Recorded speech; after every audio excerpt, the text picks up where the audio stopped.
warahmatullahi wabarakatuh. Selamat pagi semuanya. Semoga selalu dalam keadaan sehat dan baik-baik saja. Setelah kemarin kita telah mempelajari materi mengenai sistem ekonomi, dalam pertemuan kali ini, yaitu pertemuan 10, kita akan mempelajari mengenai sistem perekonomian Indonesia.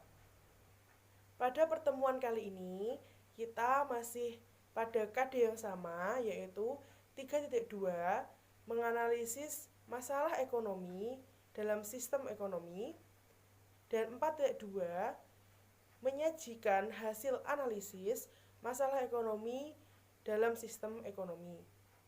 Untuk tujuan pembelajaran sendiri ada 3, yaitu menjelaskan konsep sistem perekonomian Indonesia,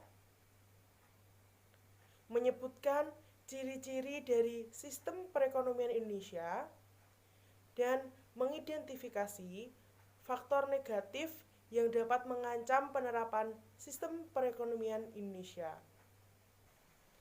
Indonesia mengalami beberapa perubahan dalam penerapan sistem ekonominya. Pada tahun 1950 sampai 1959, Indonesia menggunakan sistem ekonomi liberal atau sistem ekonomi pasar. Selanjutnya, karena dipengaruhi oleh komunisme pada tahun 1959 sampai 1966, Indonesia mengubah sistem ekonominya menjadi sistem ekonomi sosialis.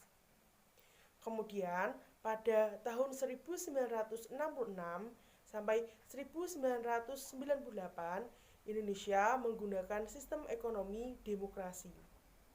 Kemudian, dari 1998 sampai saat ini, Indonesia menggunakan sistem ekonomi kerakyatan berdasarkan Pancasila dan Undang-Undang Dasar 1945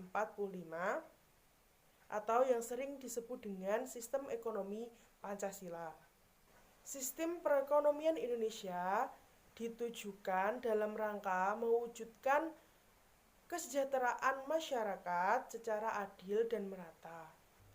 Prinsip keadilan berkaitan dengan pembagian hasil produksi produk, distribusi pendapatan, dan kesempatan berekonomi tanpa memandang jenis kelamin, ras, suku, keluarga, agama, dan daerah, atau tidak adanya diskriminasi. Pada pasal 33 Undang-Undang Dasar 1945, sistem ekonomi dirumuskan sebagai berikut. Perekonomian disusun sebagai usaha bersama berdasar atas asas kekeluargaan. Cabang-cabang produksi yang penting bagi negara dan yang menguasai hajat hidup orang banyak dikuasai oleh negara. Bumi dan air dan kekayaan yang terkandung di dalamnya dikuasai oleh negara dan dipergunakan untuk sebesar-besar kemakmuran rakyat. Ciri-ciri dari sistem perekonomian Indonesia yaitu sesuai dengan perkembangan ideologi bangsa, berlandaskan Pancasila dan Undang-Undang 1945, mengutamakan keadilan dan kesejahteraan bagi seluruh masyarakat. Kegiatan ekonomi merupakan usaha bersama berdasar atas asas kekeluargaan.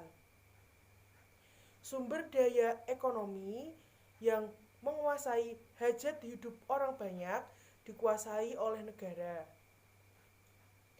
Penggunaan sumber daya ekonomi harus berorientasi pada kesejahteraan dan kemakmuran rakyat.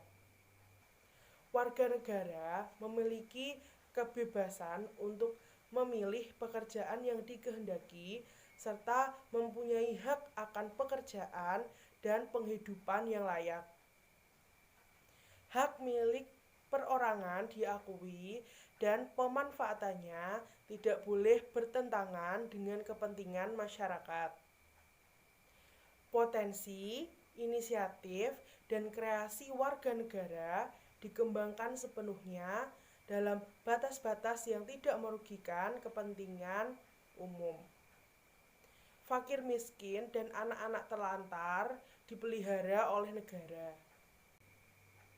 Faktor negatif yang dapat mengancam penerapan sistem perekonomian Indonesia, yaitu sistem free fight liberalism, yaitu sistem persaingan bebas yang saling menghancurkan dan dapat menumbuhkan eksploitasi terhadap manusia dan bangsa lain sehingga dapat menimbulkan kelemahan struktural ekonomi nasional. Sistem etatisme, yaitu suatu sistem yang lebih mementingkan negara dibandingkan dengan rakyatnya, di mana negara dan aparatur ekonomi negara bersifat dominan, serta mendesak dan mematikan potensi dan daya kreasi dari unit-unit ekonomi di luar dari sektor negara. Sistem monopoli, yaitu pemutusan kekuatan ekonomi yang dilakukan oleh kelompok tertentu.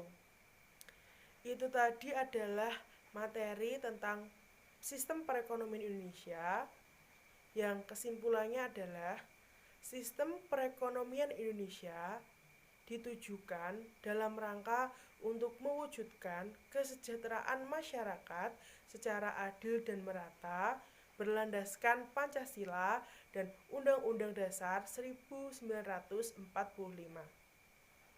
Faktor negatif yang mengancam penerapan sistem perekonomian di Indonesia itu ada 3. Yang pertama, sistem persaingan bebas atau free fight liberalism. Yang kedua adalah sistem etatisme, dan yang ketiga adalah sistem monopoli. Itu saja yang dapat saya sampaikan pada pertemuan kali ini. Jika ada pertanyaan, silahkan bisa ditanyakan melalui WhatsApp atau Google Classroom. Dan untuk penugasan nanti akan saya berikan melalui Google Classroom. Tetap semangat dan selalu menjaga kesehatan. Itu saja, jika ada salah kata saya mohon maaf. Wassalamualaikum warahmatullahi wabarakatuh.